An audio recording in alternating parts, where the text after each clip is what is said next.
안녕하세요, 프리랜서입니다. 오늘도 제 채널에 찾아와 주셔서 감사드리고요. 오늘도 형님들과 함께 공부한 시간 가져보도록 하겠습니다. 제가 코너를 하나 좀 런칭해 보려고 하는데요. 매달 적어도 하나씩은 형님들께 좋은 주식을 소개해 드리려고 합니다. 그래서 제목을 이달의 좋은 주식으로 정했고요. 글자를 줄여가지고 좀 이렇게 경제적으로 해보려고 했는데, 뭐, 이조주, 뭐 이렇게 해보려고 했는데, 어감이 좀 너무 안 좋아서 이렇게 좀 정했고요. 나머지 시간들은 소개해드린 주식을 트래킹하는 시간으로 운영을 좀 해보려고 하고요.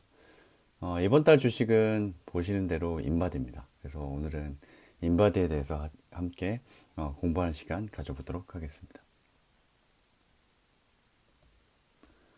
일단 제목은 내 건강은 내가 지킨다. 인바디 이렇게 좀 정해봤고요. 비혼하고 비건이 점점 좀 많아지는 이 시대에 내 건강은 내가 지킨다. 하지만 이제 글로벌 1등 기업이 이런 저염 식단하고 다르게 너무 짜다. PER이 너무 짜다. 이런 취지로 좀 만들어 봤고요. 그래서 본격적으로 한번 좀 들어가 보도록 하겠습니다. 일단 인바디를 보게 된 이유는 그 트렌드 코리아를 읽으면서 그 안에 이제 헬시 플레저라는 게 있거든요. 헬시 플레저. 근데 그 키워드를 보면 즐거운 건강 관리지만 꾸준함이 곁들여져야 된다. 그래서 재미와 그러니까 재미를 추구하는 건강 관리고 즐거운 건강 관리지만 꾸준함과 진지함이 곁들여져 있는 건강 관리라고 볼 수 있고요.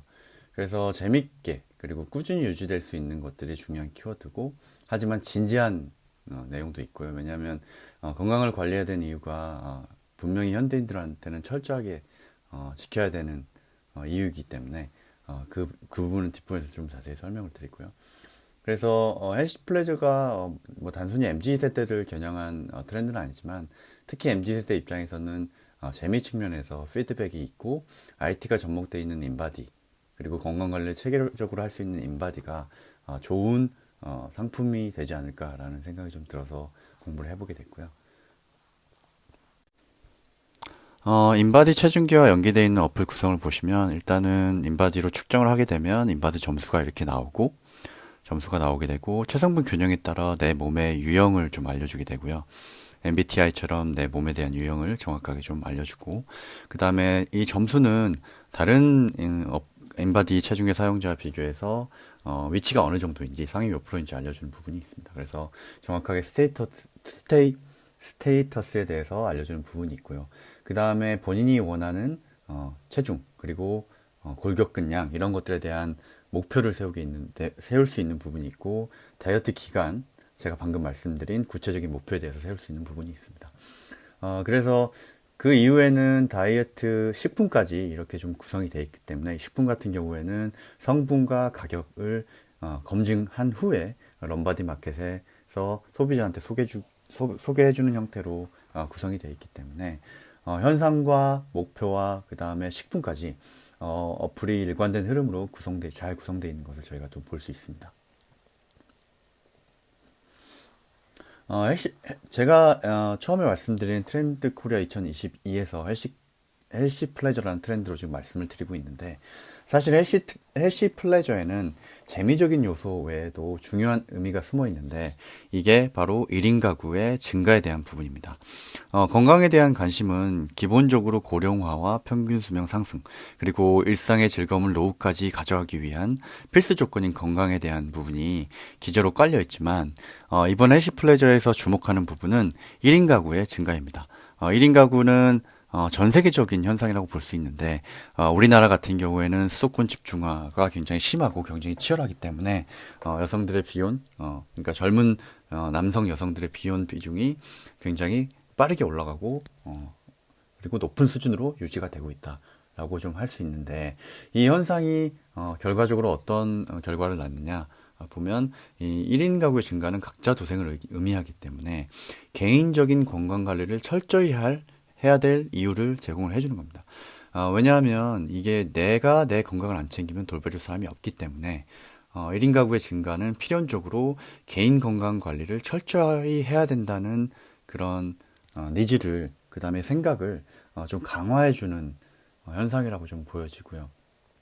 뿐만 아니라 우리 사회가 지금 향하는 방향들이 비대면 문화가 활성화된다든지 직장 환경들이 좀 양극화된다든지 이런 환경 때문에 스트레스 지수가 전반적으로 상승하고 있는 이런 직장 환경은 기본적으로 사람들로 하여금 보상 심리를 일으키기 때문에 이런 것들은 고칼로리나 그 다음에 비대면 문화로 인해서 배달 음식 일상화가 되기 때문에 실제적으로 이런 환경적인 것들은 건강 관리를 더 힘들게 만드는 힘들게 만드는 환경들이 조금 더 강해지고 있다라고 좀 볼 수 있습니다. 그래서 환경적으로는 조금 더 건강 관리가 힘들어지고 그 다음에 그 가정의 구성 측면에서 봤을 때는 조금 더 개인 건강을 철저히 해야 되기 때문에 이런 두 가지 트렌드가 합쳐지면서 특히 MZ세대 최근에 직장 생활을 시작하거나 사회 초년생들은 MZ세대가 건강의 고관여가 될 수밖에 없다. 그래서 상시적으로 개인 건강을 철저히 해야 되는 니즈가 어느 세대보다 좀 크다라고 좀 판단할 수 있는 부분입니다. 이 부분을 조금 도식화해서 말씀드리면 기본적으로 트렌드 코리아에서는 치료의학에서 예방의학으로 우리 사회 시스템이 이전하고 있다고 좀 얘기하고 있는데요. 치료의학이라고 하면 기본적으로 질병이 발생을 했을 때 치료를 하는 형태의 의학이었는데 이게 이제 삶의 질이 향상되고 고령화 사회가 되고 수명이 연장되면서 건강관리 니즈가 증대가 됐다. 그렇기 때문에 우리는 병원에 가서 건강검진을 좀 하게 되는 거죠. 이때 건강검진을 할 때 인바디를 접하기 때문에 간접적으로 개인들이 신뢰관계가 형성이 되게 됩니다. 병원에 인바디가 있다는 거는 기본적으로 병원과 인바디 간에 신뢰관계가 있지만 개인은 건강검진을 통해서 간접 경험을 하기 때문에 간접적인 신뢰관계라고 좀 할 수 있겠습니다. 하지만 최근에 방금 제가 말씀드린 것처럼 비혼이 증가하고 1인 가구가 증가할 때 각자 도생의 환경들이 좀 늘어나고 이렇기 때문에 본인 건강을 본인이 챙겨야 된다는 체계적인 관리 니즈가 상승하게 되고요. 그 다음에 다이어트, 그러니까 체계적으로 관리해야 하는 제일 많은 비중의 행위들이 다이어트가 되겠고 여기다가 이제 아까 말씀드린 재미 요소까지 합쳐지면서 건강을 상시적으로 관리하는 니즈들이 증대하고 이것들이 본인의 모바일을 활용한 트래킹과 재미 요소와 그러니까 목표를 세우고 달성하는 재미 이런 것들을 추구하면서 개인들이 결국에는 인바디를 직접 경험하는 수준까지 환경적으로 진행이 되고 있다. 라고 저는 좀 판단한 부분입니다. 그래서 전체적으로 그림은 치료의학에서 예방의학까지 오는 그림이고 그 이면에는 그 배경에는 개인적으로 혼자 있는 삶을 살게 되고 핵가족에서 1인 가구가 늘어나는 현상적인 과정이 있기 때문에 각자 도생 측면에서 건강관리를 좀 더 철저히 해야 되기 때문에 인바디와 같은 제품들이 조금 더 사람들의 관심을 받을 수 있다. 라고 좀 설명을 드린 부분이고요. 그래서 사회적으로 제가 그러니까 이 트렌드 코리아를 읽고 나서 사회적인 환경의 변화가 인바디에 어떻게 왜 우호적으로 변하고 있는지를 좀 설명을 드린 부분이고요. 그래서 인바디 탐문 조사를 좀 제가 해봤는데 우연히 제 옆자리 쫄병이 제가 물론 이렇게 재미스럽게 쫄병이라고 했지만 제가 아랫사람들 굉장히 잘해주고 수평적인 관계이기 때문에 그 친구가 이제 나름 영앤 리치인데 그 친구 물어보니까 우연치 않게 인바디를 사용하고 있다고 하더라고요. 그래서 제가 인바디에 관심이 있기 때문에 좀 물어봤는데 1년 정도 됐다고 하고요. 그 다음에 핸드폰으로 체성분 트래킹 해주고 목표 설정하면 칼로리 계산도 해주고 핸드폰이랑 연동이 잘 돼 있어 좋다. 체성분 분석에 대해서는 신뢰도가 기본적으로 있기 때문에 굉장히 좀 만족을 한다고 좀 얘기를 했었고요. 저랑 제일 가까우신 분이 있는데 이분은 성향이 쇼핑은 이것저것 보면 마음에 들면 사는 거다. 그러니까 저희처럼 뭔가 필요해서 쇼핑몰로 들어가는 게 아니고 일단 쇼핑몰의 상주에 있다가 마음에 드는 게 있으면 사시는 분인데 다이어트도 일상이신 분입니다. 몇 년째 예, 열심히 항상 하시고 이분이 항상 하시는 얘기가 인바디 가정용을 사고 싶은데 샤워 비싸서 못 샀다.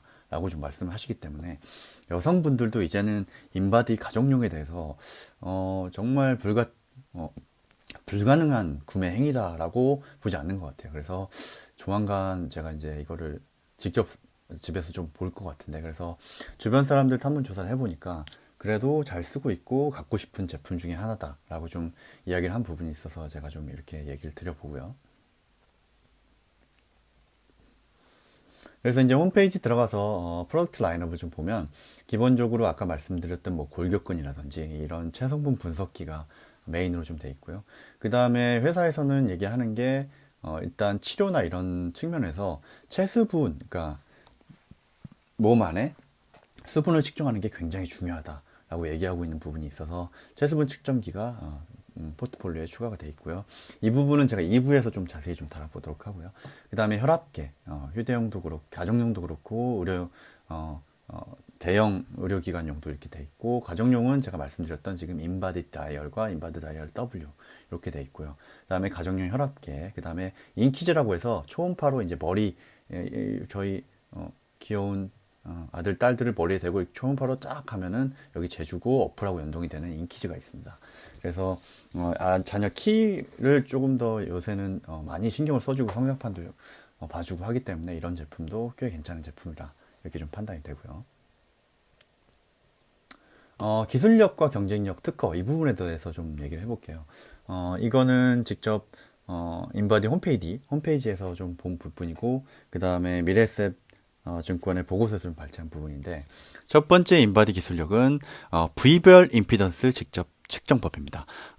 기본적으로 타 장비 같은 경우에는 인체를 한 통으로 하기 때문에 조금의 정밀도가 떨어지지만, 인바디 같은 경우는 신체 5부분을 나눠서 팔, 다리, 몸통, 그 다음에 오른쪽, 왼쪽 다리로 특성별로 측정을 하기 때문에 조금 더 정확하다. 이게 지금 인바디의 차별적인 기술력이다라고 좀 얘기를 하고요.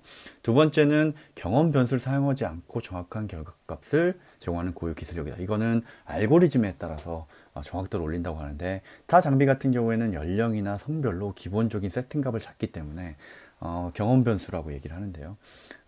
이거는 측정값이 아니기 때문에, 이거는 일반적인 평균치를 가져오기 때문에 조금 부정확함을 야기시키는 이유일 수 있다. 하지만 인바디 같은 경우에는 경험 변수를 활용하지 않고 직접 측정을 하기 때문에 정확도가 높다. 이런 부분이 인바디의 기술적인 부분이다라고 좀 얘기하고 있는 부분입니다.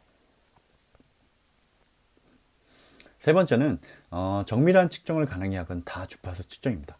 주파수가 높으면은 세포막을 투과를 좀 잘하게 되는데, 인바디의 다양한 주파수 활용 고유 기술은 이 세포 밖뿐만 아니라 세포 안을 투과하기 때문에 정확하게 세포 내 수분이라든지 세포 외 수분이라든지 이런 부분을 정확하게 측정을 할 수 있다. 그 다음에 네 번째 기술력은 높은 재현도를 보장할까. 이 기술력이 높다는 거는 10번 재고 100번 재고 1000번 잤을 때 똑같은 결과가 나온다는 게 그 기술력인데, 높은 재현도를 보장하는 8점 터치식 전극법이 인바디의 차별적인 기술력이다. 그래서 손바닥과 발 앞꿈치에는 전류를 흘리게 되고, 엄지와 발 뒤꿈치에는 전압을 흘리게 돼서 전류와 전압을 분리해서 재현성이 높다. 좀 이렇게 얘기를 하고 있고요. 그 다음에 피부의 접촉 저항이 접촉 저항 영향이 적기 때문에 정확하다라고 좀 얘기를 하고 있습니다. 그래서 이렇게 인바디의 기술력이 네 번째까지 좀 말씀을 드렸고요. 사용 사례인데, 이게 이제 미래에셋증권 보고서에 나온 건데, 전문가용인데, 말기 신부전 환자의 사망 위험을 낮출 수가 있다라고 했는데, 신장 같은 경우에는 혈액을 여과하는 기능을 갖고 있는데, 기능이 약화되면 이 신부전증이 올 수 있다. 그래서 혈액이 투석을 필요한데, 그러니까 이 신장이 혈액을 좀 이렇게 필터링 해주는 친구인데, 이 신장이 안 좋게 되면 직접적인 혈액에 노폐물을 걸러줘야 된다. 근데 혈액 투석 시의 중요한 포인트가 뭐냐? 체내에서 적절한 수분 비율과 영양 상태에 따라서 투석을 진행해야 된다. 이때 쓰이는 것이 인바디의 세포 외수 분비인데, 기본적으로 인바디 검사의 투석 환자 체액 평가 유용성을 봤을 때 이렇게 좀 유용한 중간값을 보이고 있기 때문에, 이건 그러니까 신장내과 논문에 인바디가 인용된 사례를 지금 발췌를 해놓은 건데, 이렇게 유용성이 높다. 인바디를 활용해서 적절한 투석 시점을 캐치를 해서 투석했을 때 유용성이 높다. 이렇게 얘기를 했고요. 그 다음에 인바디에서 잴 수 있는 게 세포 외 수분비인데, 이게 안에가 세포고 밖에가 세포 외인데, 이 세포막 밖에 있는 수분을 재는 게 세포 외 수분입니다. 이거를 인바디로 정확하게 잴 수 있는데, 간경화 증상이 심하다는 걸 알 수 있는 게 이 세포 외 수분비이기 때문에, 이걸 통해서 간경화 증상을 정확하게 판단할 수 있고, 그 다음에 치료의 시점을 정확하게 판단하게 해준다, 인바디가. 그래서 보면은 인바디란 이 제품 자체가 전문가용 같은 경우에는 실제로 사람 목숨을 살리는 그런 기계다라고 좀 볼 수 있습니다. 그래서 저도 좀 이렇게 보면서 이 정도까지 저는 이제 건강검진 정도만 생각했는데 이 정도까지 된다고 해서 좀 놀란 부분이 있고요. 이 부분도 보면 똑같은 사례인데 보시면 간이식 수술 환자가 체세포량을 모니터링 활용했을 때 유의미하게 결과가 좀 나왔다라고 하는 부분이고, 그 다음에 이 부분은 급성 신부전증, 아까 그 투석 얘기했죠. 세포 외 수분비 모니터링 환자의 사망률과 재발률 감소. 결국에는 이쪽으로 봤을 때 세포의 수분비를 정확하게 측정을 해서 투석 시점이나 이런 것들을 조절하신 분들은 재발률과 사망률이 드라마틱하게 뭐 41.5에서 15.1로 정확하게 낮아지더라. 그래서 굉장히 인간의 생명을 살리는 인바디의 역할을 볼 수 있는 부분입니다. 그래서 이 사나 감자님, 제가 존경하는 블로그 현인이신데 인바디를 정확하게 그 다음에 세밀하게 트래킹하고 계신 분인데 이 연관된 논문 건수를 보면 이 타니타가 일본에서 지금 처음 시작된 경쟁사거든요. 이 타니타가 1944년부터 설립됐고 체지방계를 세계 최초로 만든 친구입니다. 근데 지금 논문 인용 건수가 인바디가 2019년에 앞지르기 시작하더니 2020년, 그 다음에 2021년 요렇게 지금 연관 논문 건수, 그러니까 인용된 논문 건수를 앞지르고 있기 때문에 이런 연관된 논문 건수를 보더라도 인바디의 기술력이 세계적인 대열에 올랐고 글로벌 태초 1등인 타니타도 제쳤기 때문에 인바디의 기술력이 굉장히 신뢰가 있는 수준이다 라고 좀 알아볼 수 있는 부분입니다. 다만 아쉬운 것은 이 특허가 좀 만료됐다는 부분인데 이것이 이제 인바디의 미래를 조금 걱정하는 부분이기도 합니다. 제가 방금 말씀드렸지만 이 존경하는 블로그 현인 사나감자님께서 항상 인바디 관련 자료를 분석과 자료를 올려주시기 때문에 인바디에 관심이 있으신 분들은 필수적으로 좀 구독을 추천을 드린 바이고요. 사나감자님께서 이제 주총을 20년에도 다녀오시고 21년에도 다녀오셨는데 그때마다 이제 기술 특허 만료에 대한 질문이 있었는데 그 CEO 분의 답변을 보면 특허가 이미 만료되었지만 경쟁자가 많아질 것 같다. 하지만 기술적으로 이게 절대 만만치 않기 때문에 특히 전문가용 시장은 진입 비용과 시간이 크게 소요된다. 그 다음에 우리도 병원과 일일이 소통하면서 만들었다. 기술력이 중요한 게 아니고 결국에는 대형 병원의 로비와 커뮤니케이션에 굉장한 큰 비용과 시간이 들고 이거는 기술력에 대한 신뢰뿐만 아니라 이런 기간적인 노력이 많이 들어가기 때문에 조금 진입장벽이 높다. 대형 병원 같은 경우에는. 이 대형 병원이 중요한 게 아까도 말씀드렸지만 대형 병원을 통해서 개인들의 신뢰가 간접적으로 형성되고 그 신뢰가 직접적인 사용 경험으로 이어지기 때문에 이 부분이 굉장히 중요한 부분이라고 볼 수 있고요. 21년 같은 경우에도 이런 발언을 좀 하셨는데 특허가 만료되니까 체성분 분석기를 누구나 다 만들 거고 생각하는데 그렇지가 않다. 미국 시장 같은 경우에는 5에서 10년 정도 공을 들였는데 목표의 10%, 20%밖에 못 해냈다. 굉장히 새로운 기기를 들이는데 보수적이라고 좀 그렇게 볼 수 있기 때문에 쉽지 않을 것이다. 그래서 조금 안심하셔도 될 것 같다라고 좀 안심을 시켜주는 부분입니다. 그래서 조금 특허 만료에 대한 걱정이 있으신 형님들은 이걸 보고 조금 안심하셔도 되지 않을까 그런 판단이 좀 들고요.